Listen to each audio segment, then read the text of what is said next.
Confused? I'll bet. Let me put this in simple terms. The CT4-V Blackwing is the successor to the ATS-V, and like its predecessor, it's an excellent sports sedan. Some of the basics are carried over. GM's rear-drive Alpha platform, an updated Alpha 2 guise, underpins the CT4-V Blackwing, and the ATS-V's 3.6-liter twin-turbo V6 and standard Tremec TR60606 speed manual are here too, in an updated state. But despite sharing some hardware, the CT4-V Blackwing represents a big step forward over the ATS-V. The secret genius of modern GM performance cars is that all of the car's various systems, such as suspension, brakes, steering, and powertrain, all talk to one another to create a wonderfully neutral handling balance. For the CT4, Cadillac switched to GM's new electronic platform, which allows all these systems to communicate more quickly. So the tuning philosophy didn't change between the cars, but the electronics have moved on quite a bit. Cadillac brought us to Virginia International Raceway to sample the CT4-V Blackwing for the first time. If you know the place, you know this is a bold move. Veer as an old-school track with a lot of elevation changes, plus a good mix of slow technical corners and fast stuff requiring a lot of bravery. And with temperatures above 90 degrees, tires and cooling systems would get a workout. Still, Cadillac's engineers had every right to be confident. The CT4-V Blackwing is at home on track. That twin-turbo 6 sends 472 horsepower and 445 pound-feet of torque to the rear wheels, but the car is completely and totally friendly. Use the switch on the right-hand side of the steering wheel to pull up GM's excellent performance traction management (PTM) system, which gets the engine management, electronic limited slip differential, brakes, and Magnaride dampers to ensure optimal traction. With PTM set to sport, the car gets very clever, using all its systems to mitigate under and oversteer.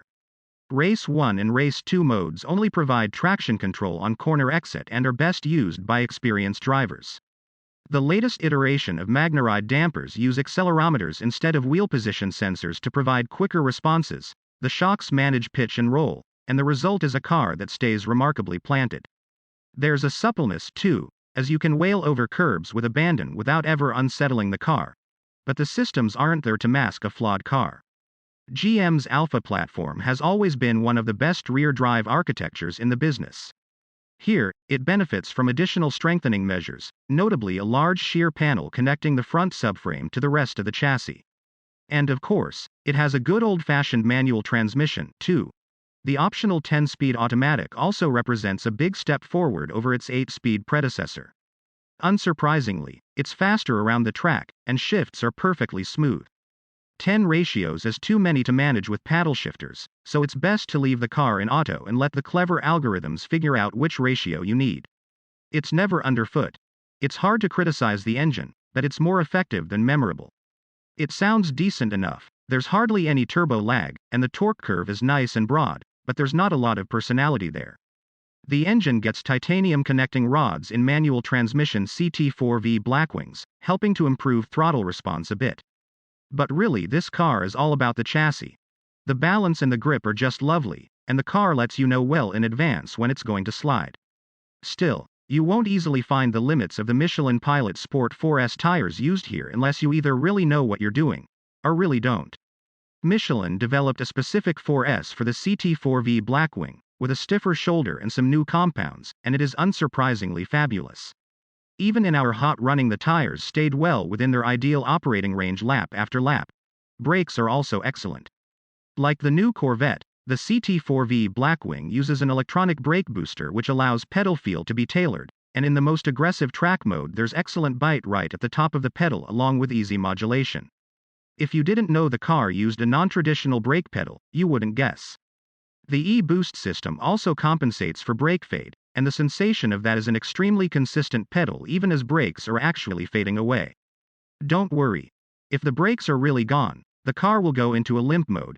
Out on track, the CT4-V Blackwing doesn't have quite the same pointy front end as the new M3, but it's better in every other regard.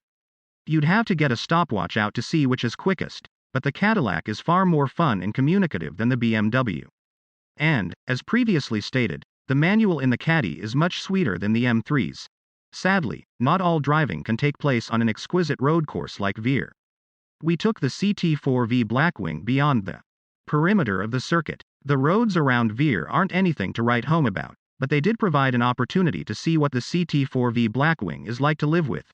Once again, it's a big step up from the ATS-V, a car whose weakest point was its harsh ride. By contrast, the CT4-V Blackwing has a smoothness befitting the Cadillac crest.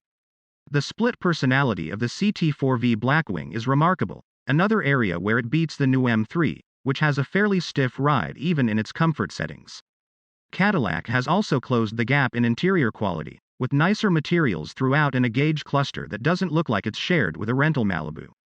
Overall, the cabin isn't quite as nice as a new M3's, and to get the best Cadillac has to offer, you really need to option a $5,500 upgrade package that includes more heavily bolstered bucket seats. But finally, the interior isn't a reason not to buy the car, which you couldn't say about the ATS-V. What hasn't changed is that the CT4-V Blackwing is still engaging on the road.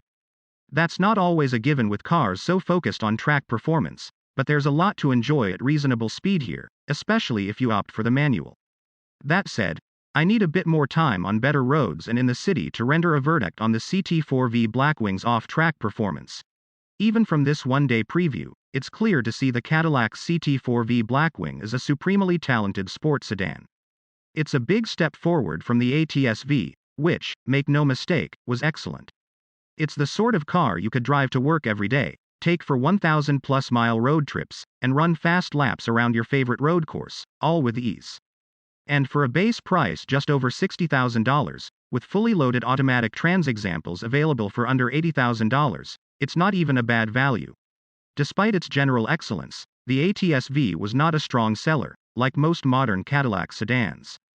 The brand is moving away from cars like this, with the upcoming Lyriq EV crossover giving us our best look at its future direction.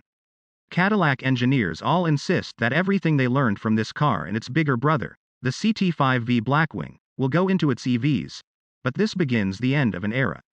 Cadillac chasing after BMW by focusing on sports sedans was probably doomed to fail, but the results were spectacular. And for a few more years, you'll be able to buy a sedan that out-M3's the M3 with a Cadillac crest on the grille. It's a strange moment we're living in, and one worth savoring.